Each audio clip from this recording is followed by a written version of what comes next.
Olá, tudo bem?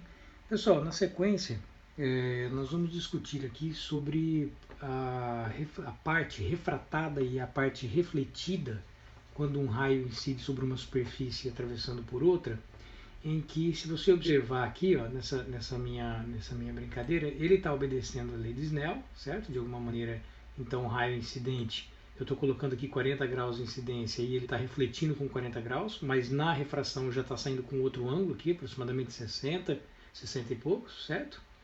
E o que eu observo aqui, ó, a intensidade luminosa, a intensidade ao qual ele reflete, ele se modifica conforme eu estou aumentando ou diminuindo o ângulo de incidência. Quanto mais eu aumento o ângulo, maior é a intensidade do raio refletido. Consequentemente, a intensidade do raio refratado, olha só, 83% sendo refratado, conforme eu vou desviando, a intensidade do raio refratado vai diminuindo, até uma hora que o raio refratado desaparece e todo ele então é refletido. Pois bem, o que acontece? O que acontece é que, se você observar, eu tenho um limite de refração, que é quando o raio sai quase rente à superfície, não é?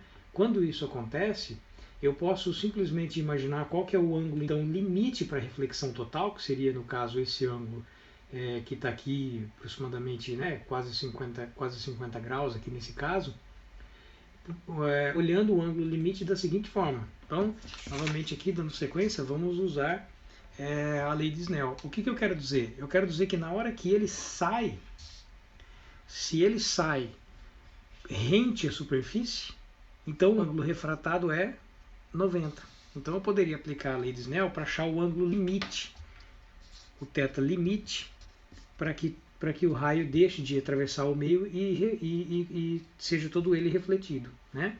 Então, qual que é a ideia? A ideia é que, se você usar o N1 seno θ1 igual a N2 seno θ2, o θ2 é 90, que é o máximo ângulo de refração que eu posso ter, onde ele está saindo rente à superfície.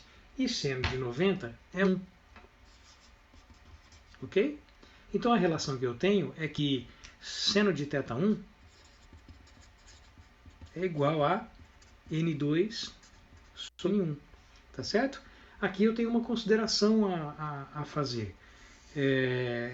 Ele é a razão dos dois índices de refração. O valor de um seno só pode ser menor, em módulo, né, menor ou igual a 1, porque ele varia de menos 1 a mais 1.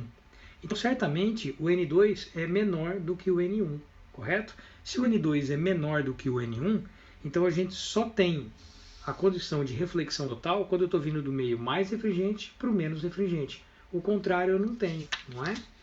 Então, se você quiser calcular realmente o seu θ1, seria então a função inversa, arco seno de N2 sobre N1. Esse é o ângulo de reflexão total, tá certo?